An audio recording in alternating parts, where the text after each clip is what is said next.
এই ছাত্র রাজনীতি কয়জনকে বেনিফিটেড করে আমরা সেটা দেখেছি। দুই তিনজন নেতা ছাড়া সবাই ঘুমটা পেঁচাইয়া হচ্ছে লাইব্রেরিতে পড়তে আসে, আমরা সেটাও দেখেছি। ঘুমটা পেঁচাইয়া বছর শেষ হইলে, সোনালী সময়টা যখন শেষ হয়, ঘুমটা পেঁচাইয়া যারা হচ্ছে যে নেতা তোমার ভয় নাই, রাজপথ ছাড়ি নাই, তারাই হচ্ছে লাইব্রেরিতে আসছে।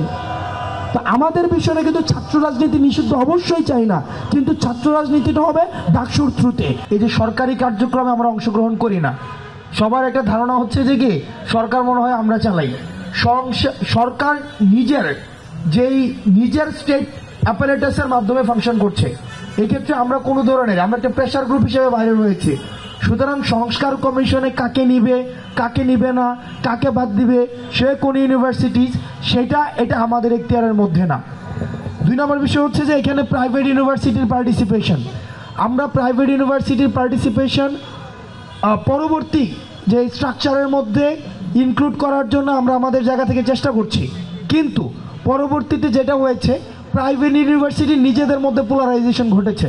অর্থাৎ আন্দোলনের সময় আমরা বিভিন্ন সোশ্যাল মিডিয়াতে এটা দেখি যে প্রাইভেট ইউনিভার্সিটি আন্দোলনে এসছে, তারপরে আন্দোলন শেষে বাসায় ফিরে গিয়েছে, এটা সত্য।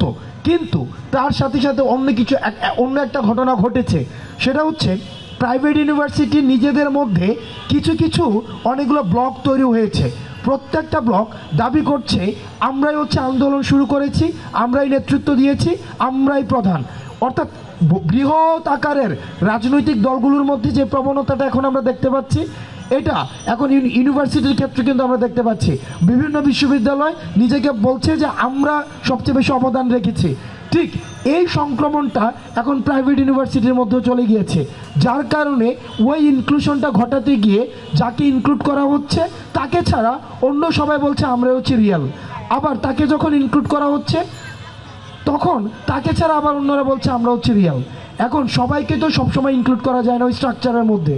আমরা চেষ্টা করছি স্টিল সবার পার্টিসিপেশনের মধ্য দিয়ে এই পুরা আমাদের যে পরবর্তী যেই ফেসিবাদ বিরোধী যেই জাতীয় ঐক্যের প্রতীক হয়ে উঠেছিল বৈষম্য বিরোধী ছাত্র আন্দোলন, সেটির কার্যক্রম পরিচালনা করা। পুষ্যকোটার সাথে আমি একমত না, এটা কে বললো আপনাকে? পুষ্যকোটা নিয়ে তো আমরাই কথা বলছি, আমরাই প্রতিবাদ জানাচ্ছি যে পুষ্যকোটায় পুলিশ করতে হবে। কারণ একটা বিশ্ববিদ্যালয়ের শিক্ষক উনি হচ্ছেন বাংলাদেশের সবচেয়ে ফেসিলিটেড মানুষ। সবচেয়ে আপনি যদি দেখেন বাংলাদেশের সবচেয়ে ফেসিলিটেড মানুষদের মধ্যে একটা বিশ্ববিদ্যালয়ের শিক্ষক। এই বিশ্ববিদ্যালয়ের শিক্ষক উনি কোয়ার্টারে থাকেন, ওনার ছেলে সকালে উঠে নাস্তা করেন, নাস্তা করে 8টার ক্লাসে আসেন, একটা ক্লাস করে পরের ক্লাসটি যদি 12টায় হয় ওই সময়টিতে আবার বাসায় চলে যায়, ওখানে আবার প্রস্তুতি নেয়, আবার ওখানে 10টায় আসেন। অর্থাৎ একটা মানুষের এতগুলো ফ্যাসিলিটিস থাকা পরেও আমি বুঝি না যে কি কারণে ওই বিশ্ববিদ্যালয়ের শিক্ষকের সন্তানরা বঞ্চিত। বিশ্ববিদ্যালয়ের শিক্ষকের সন্তানরা কি কারণে বঞ্চিত? উনাকে রাষ্ট্র সবচেয়ে বেশি বেতন দেয়, উনাকে রাষ্ট্র সবচেয়ে বেশি সুযোগ দেয়, উনাকে রাষ্ট্র সবচেয়ে বেশি ফ্যাসিলিটেট করে। বরং এই পুষ্যকোটা যদি রাখতেই হয় তাহলে সেটা রাখা উচিত হচ্ছে কৃষকদের জন্য। কারণ এই কৃষকরা হচ্ছে সবচেয়ে বঞ্চিত। কৃষকের কৃষি দিয়ে দেশটা চলছে, কৃষকের মেয়ে দিয়ে হচ্ছে গার্মেন্টসগুলোকে চলছে, কৃষকের সন্তানদের ছেলেদের এই রেমিটেন্স দিয়ে আমাদের দেশের টাকা হচ্ছে সচল হচ্ছে। সুতরাং যদি কোটা দিতে হয় পোষ্য কোটা, তাহলে পিছিয়ে পড়া জনগোষ্ঠী এই কৃষকদেরকে কাঠামোতে অন্তর্ভুক্ত করার জন্য তাদেরকে কোটা দেওয়া উচিত, পোষ্য কোটা।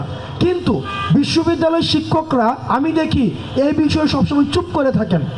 এই বিষয়ে আপনি দেখবেন না কয়েকজন শিক্ষক ছাড়া, যেমন কামরুল হাসান মামুন স্যার মাঝে মাঝে এই বিষয়টা নিয়ে কথা বলেন, এটা ছাড়া বিশ্ববিদ্যালয়ের কোনো শিক্ষককে আপনি দেখবেন না যে পুষ্যকোটা এবং যে সিটিং মানি, মিটিং মানি। আপনি কি জানেন বিশ্ববিদ্যালয়ের শিক্ষকরা নিয়মিত যে মিটিং করে ওই মিটিংয়ের জন্য কিন্তু তাদের এনভেলপ থাকে? মানে হাস্যকর বিষয়। এই সিটিং মানি, মিটিং মানি, এই পুষ্যকোটা, যদি বিশ্ববিদ্যালয়ের শিক্ষকরা আসলেই তারা বিবেক সম্পন্ন হয়ে থাকেন তাদেরকেও অতি দ্রুত এটির বিষয়ে বিরুদ্ধে কথা বলতে হবে। না হয় আমি মনে করি এটি জাতীয় নির্লজ্জতার পরিচয় হবে। বিশ্ববিদ্যালয়ের শিক্ষকরা যদি এই জুলাই গণ অভ্যুত্থানের পরে আবার তাদের সন্তানের জন্য পোষ্যকোটা ব্যবহার করে তাহলে এটি হবে জাতীয় নির্লজ্জতার প্রতীক।